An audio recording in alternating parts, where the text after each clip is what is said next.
Hello students, welcome back in class 10th Maths NCERT. Today we are going to discuss again chapter 1 real number. तो real number के previous videos में हमने exercise 1.3 तक complete कर लिया था. Now we will discuss exercise 1.4. तो before we start exercise 1.4 we will discuss introduction of exercise 1.4. ये 1.4 में हमें आखिर पढ़ना क्या है. तो हमें पढ़ना है revisiting rational number and their decimal expansion. तो आप बोलोगे कि ये तो फिर मैंने पहले ही पढ़े हुए rational number and their decimal expansion. जो रैशनल नंबर होते हैं उनके डेसिमल एक्सपेंशन आपको पता है. दो ही तरीके के होते हैं, या तो टर्मिनेटिंग या नॉन टर्मिनेटिंग. फिर इसमें क्या पढ़ना है, तो इसमें आपको विदाउट एक्चुअली परफॉर्मिंग डिवीजन, आपको डिवीजन किए बगैर किसी भी रैशनल नंबर को देख के बताना है कि वो टर्मिनेटिंग डेसिमल एक्सपेंशन देगा या नॉन टर्मिनेटिंग. इसमें आप पूछोगे सर ऐसा कैसे पॉसिबल है. तो ये पॉसिबल है, हम देखते हैं इसी चीज को पॉसिबल करके बताते हैं. ओके, तो आप मान लीजिए कोई भी रैशनल नंबर आपका पता ही है P अपॉन Q के फॉर्म में होता है. इस नंबर की दो ही तरीके की डेसिमल एक्सपेंशन होती है, या तो होगी टर्मिनेटिंग या फिर होगी नॉन टर्मिनेटिंग.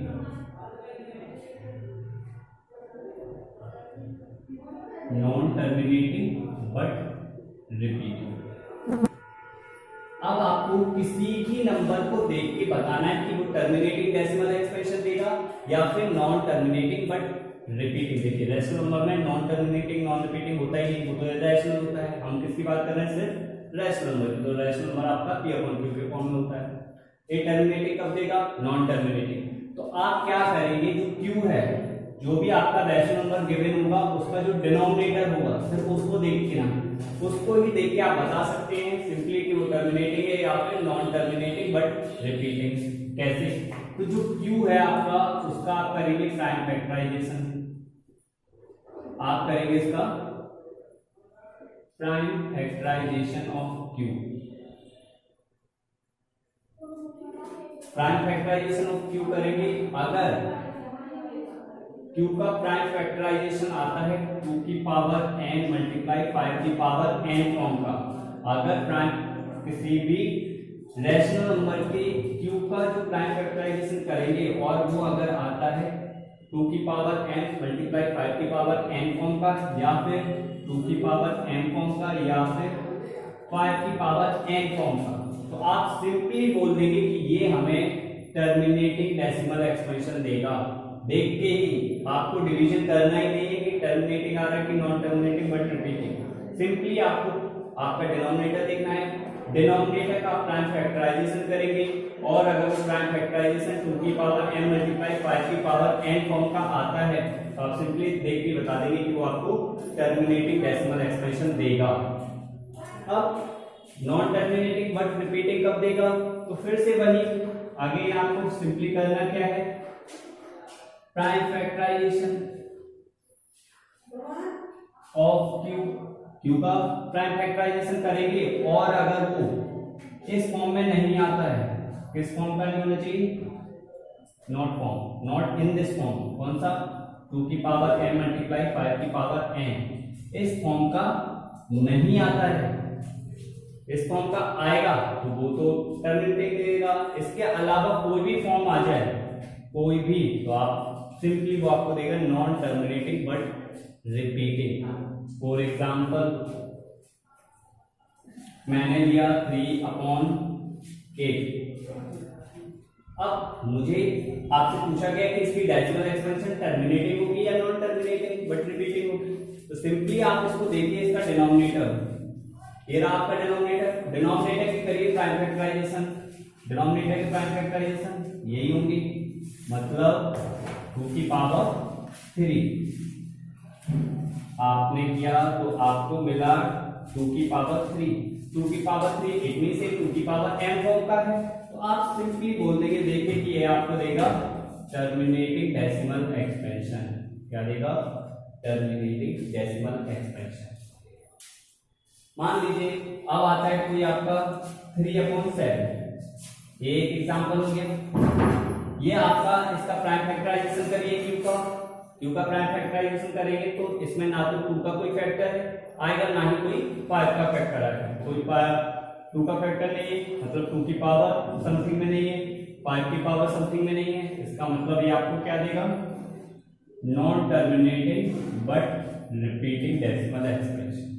तो अब आपको सिर्फ सिंपली देखना है और बता देना है। यही आपकी एक थ्योरम है, बुक में आप देखेंगे थ्योरम 1.6। तो ये थ्योरम 1.7 थ्योरम 1.6 में बोला गया है कि अगर q का प्राइम फैक्टराइजेशन 2 की पावर समथिंग 5 की पावर समथिंग के फॉर्म में आता है, इसका मतलब वो आपको टर्मिनेटिंग देगा। थ्योरम 1.7 में बोला गया है कि अगर q का प्राइम फैक्टराइजेशन 2 की पावर समथिंग मल्टीप्लाई 5 की पावर समथिंग के फॉर्म में नहीं आता है तो वो आपको non terminating but repeating decimal expression देगा। आई होप आपको यहाँ तक का इंट्रोडक्शन समझ में आ गया होगा। छोटा सा इंट्रोडक्शन था, इसी इंट्रोडक्शन पर बेस्ड आपकी एक्सरसाइज 1.4 है। तो before we start please pause the video and note it down. Okay student, तो हमने एक्सरसाइज 1.4 का इंट्रोडक्शन देख लिया है। अब हम उस इंट्रोडक्शन पर बेस्ड प्रॉब्लम स्टार्ट करते हैं। तो एक्सरसाइज 1.4 में क्वेश्चन नंबर 1 है आपका, without actually performing long division, बिना लॉन्ग डिवीजन परफॉर्मिंग किए आपको state whether the following rational numbers will have a terminating decimal expansion or a non-terminating but repeating decimal expansion। तो आपको बिना लॉन्ग डिवीजन मेथड किए, बिना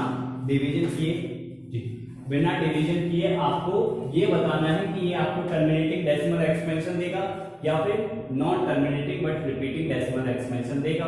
तो इंट्रोडक्शन में आपने पढ़ा है आपको न्यूमरेटर से कोई लेना देना नहीं है, आपको सिंपली उसका डिनोमिनेटर देखना है, डिनोमिनेटर के प्राइम फैक्टराइजेशन निकालने हैं। और अगर प्राइम फैक्टराइजेशन आपका 2 की पावर समथिंग मल्टीप्लाई 5 की पावर समथिंग के फॉर्म में आता है तो आप सिंपली देख के बोल देंगे कि आपको टर्मिनेटिंग डेसिमल एक्सपेंशन देगा। अगर उस फॉर्म में नहीं आता है तो आपको non terminating but repeating decimal expansion देगा। ठीक है, स्टार्ट करते हैं। पहली प्रॉब्लम ले रहा हूं मैं 13/3/125। अब आपको ये बताना है कि ये टर्मिनेटिंग दे रहा है या नॉन टर्मिनेटिंग बट रिपीटिंग। तो आप इसका डिनोमिनेटर लीजिए, डिनोमिनेटर ये रहा जिसके प्राइम फैक्टराइजेशन करिए।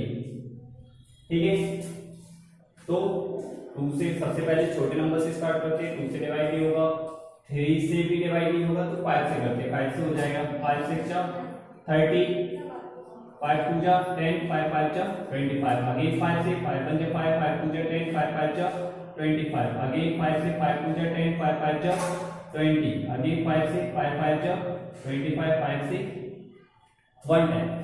तो ये इसके प्राइम फैक्टराइजेशन आ गए। इसका मतलब है कि इसके प्राइम फैक्टराइजेशन क्या आ गए, 3125 के प्राइम फैक्टराइजेशन क्या है, 5 मल्टीप्लाई 5 मल्टीप्लाई 5 मल्टीप्लाई 5 मल्टीप्लाई 5। तो इसको लिखा जा सकता है 5 की power 5।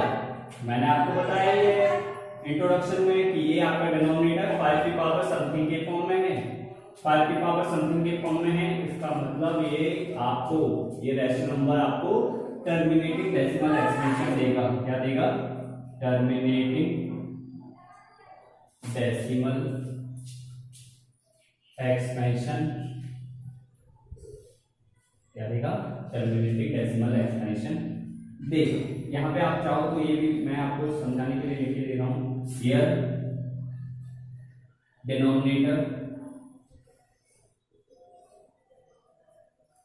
Is in the form of 5 की पावर n। यहाँ पे आपका डिनोमिनेटर किस फॉर्म में है, 5 की पावर n के फॉर्म में है। सो 13/3125 will give terminating decimal expansion। इसलिए आपको क्या देगा, टर्मिनेटिंग डेसिमल एक्सपेंशन देगा। ओके, सिंपली सिमिलरली सेकंड वाले क्वेश्चन में भी आपको डिनोमिनेटर की प्राइम फैक्टराइजेशन करना है। तो देखिए समझ में आ रहा है 2 की पावर 3 होगा, 8 की प्राइम फैक्टराइजेशन करेंगे तो 2 की पावर 3 मतलब 2 की पावर समथिंग के फॉर्म में आ गया। इसका मतलब ये भी आपको टर्मिनेटिंग देगा। इसको करके देख लेना, सिंपली इसको भी करके देख लेना। इसको भी आप करेंगे। देखिए इसमें तो करने की जरूरत ही नहीं है, डिनोमिनेटर को आपको प्राइम फैक्टराइजेशन फॉर्म में ही दिया गया है, 2 की पावर समथिंग मल्टीप्लाई 5 की पावर समथिंग। इसका मतलब है आपको टर्मिनेटिंग डेसिमल एक्सपेंशन देगा।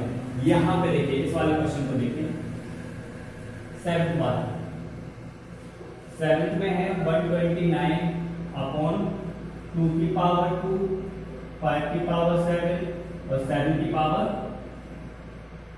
5। ये क्वेश्चन है आपका। तो यहाँ देखोगे आप तो डिनोमिनेटर आपको 2 की पावर समथिंग मल्टीप्लाई 5 की पावर समथिंग एंड 7 की पावर समथिंग के फॉर्म में है।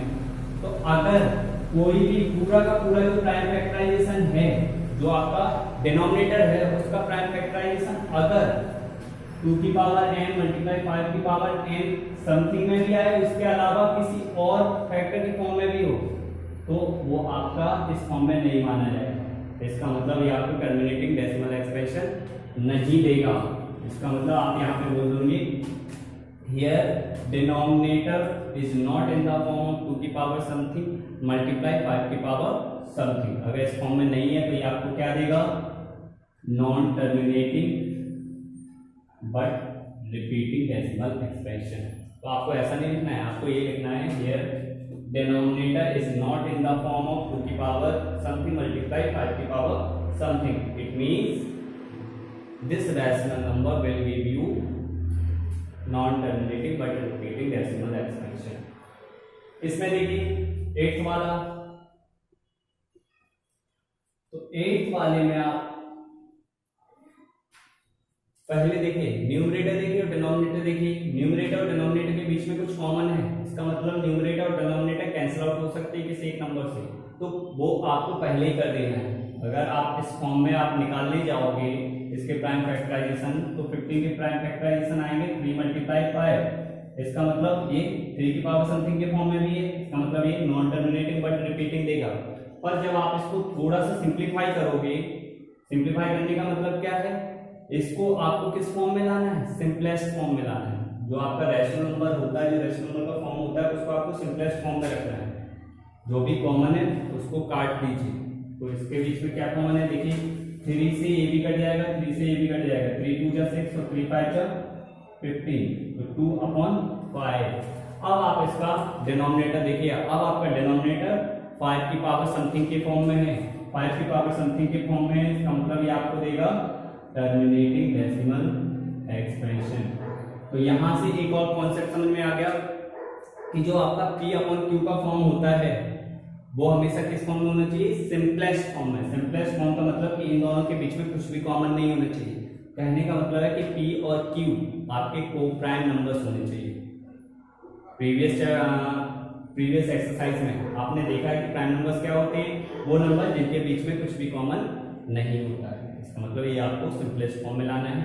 फिर आप डिनोमिनेटर के प्राइम फैक्टराइजेशन करेंगे और वो अगर 2 की पावर समथिंग 5 की पावर समथिंग के फॉर्म में आता है तो आपको टर्मिनेटिंग डेसिमल एक्सपेंशन देगा। आई होप आपको सारे कॉन्सेप्ट इसमें समझ में आ गए होंगे। तो जो मैंने रिमेनिंग क्वेश्चन छोड़ दिए आपके लिए वो आप घर पे प्रैक्टिस करोगे, और अगर आपको कोई डाउट आता है, comment in the comment box. I will give you answer in next video. Thank you.